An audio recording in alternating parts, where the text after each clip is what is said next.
for free fool you, because I wasn't going to do it if they did pay me. Right. But it was an unfunded mandate that we had to do it. And get this, if we failed to comply, we were looking at 1 year in prison, a $10,000 fine, or both. That's in there. Wow. And in this review, I show it to you. The threat of arrest is in here. First time in history where they passed a law that sheriffs have to enforce it for them. And if we don't do it, they'll arrest us. Crazy. I know. And so, at one point when I'm at the hearing, at the trial, in Tucson, Arizona, Federal District Court under Judge John M. Roll, the attorney for the federal government started testifying and giving the statistics of how successful the Brady bill had been the first 4 months of its implementation. And she's literally, I'm on the stand and she's supposed to be cross-examining me, and she stopped and turned to the judge and started testifying. Well, she can't do that, but if my attorney doesn't object and if the judge doesn't stop her, then they get to do whatever they want. And I'm looking at my attorney, I'm going, why aren't you, how do you say, why aren't you objecting when you can't move your mouth and you can't say anything? So I'm sitting there staring at him, how do you say that? And so finally, my attorney was very smart. The judge stopped her, and you need to remember this. He said, "Counselor, do not pretend in this courtroom that your statistical analysis somehow equates to constitutionality." Amen. And that's what we need to remember. None of what they throw out there about the statistics of the coronavirus vaccine or any of this other crap that they're throwing out there, that the mass work, that we are turning, yeah, we're turning, all right. None of it matters. The benefit of any of their rules, mandates, regulations, policies, none of the results, whether good or bad, make it constitutional. Right. And we have got to put first in America liberty. Yeah. Liberty comes first. Why? Because God gave us liberty. Yes. Amen. That's right.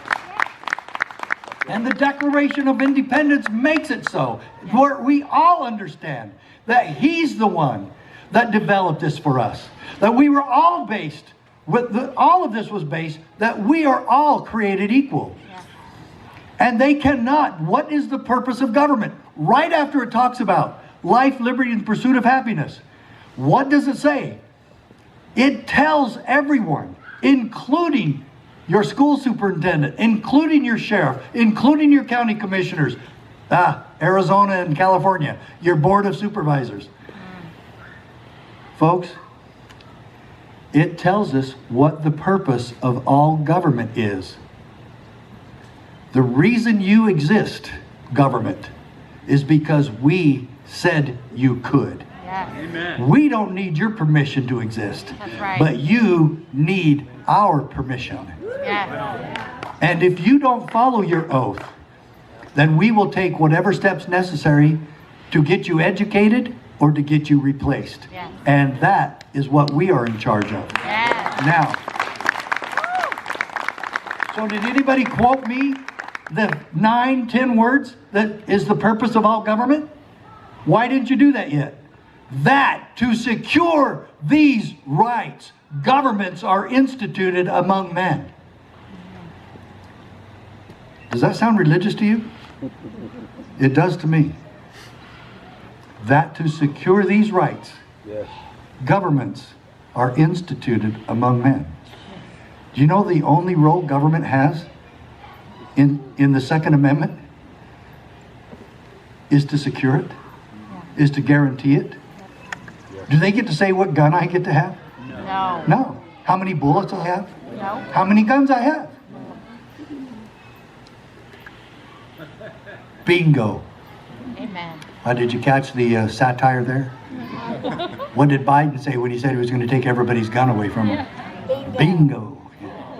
So my dear friends, when government it says in the Declaration of Independence, when government becomes destructive of these ends, it is the right of the people, it is the duty of the people to throw off such government. Right on. Now, folks, let me reiterate something. My organization, the CSPOA, of which I hope every one of you becomes members. You know, I don't try to get sheriffs to become members. Many of them have. And we've trained over 700, maybe 750, 800 now, sheriffs across this country. But that's the last 10 years. The last year, we've done about 200. It's really getting on fire. If you want to move someplace where the sheriffs are on fire, go to Texas.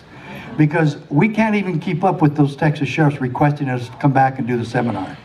And we trained 45 of them in February, and now we've done another 50, and now the next 2 or 3 months we're going to do another 50, 60, 70.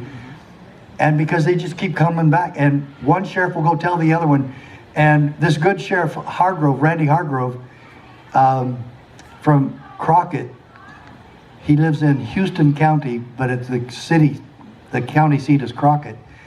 And he said, he went with us to big Freedom Fest, where we had the Red Pill Expo in Rapid City, and then there's the Freedom Fest, and went there, and he was on a panel with constitutional sheriffs. There was 5 of them. I wasn't even on it. They kicked me off. You know, they said, hey, we want people who really know what's going on. I said, okay, good, you guys do. So I was there. It was amazing. Standing room only. They had to bring in more chairs, and I was standing on the side, and it was so inspired and so spiritual. And Randy Hargrove, let me tell you what he said, Pastor. This good sheriff said that meeting of the CSPOA, and by the way, I'm not the best public speaker in the world, but I know when to get the ones who are. So we had a great conference, and I did my training there that I do for sheriffs all across the country. And those of you who've been on our website and done our Constitution class, it was mostly that, but that's a 6-hour class, and I did all of that in about an hour and 15 minutes. So I was in a hurry, and then I made sure that Chris Ann hit cleanup for us. And she literally knocked it on the park. I was on second base, and she knocked us. I mean, oh man, she was so powerful. We've had her at a lot of our conferences. And Sheriff Hargrove reviewed that CSPOA training seminar that we took a day and a half to do in Houston, right outside Houston in the Woodlands. And he said this is a man who got converted at our seminar in February. And now he's on our steering committee. And Sheriff Hargrove said this: what I will tell you about that CSPOA training in the Woodlands, it was a Constitution revival, my dear friends. It was a Constitution revival. And you cannot separate that from religion, because they are one and the same. And protecting God's gifts to his children is an extremely religious thing. And that's what we are about. We are here to make sure that the notion that we were all created equal, and that we're supposed to have justice for all in the home of the brave, that's all religious, my dear friends. And we're so grateful to be a part of this. And so, how do we take America back?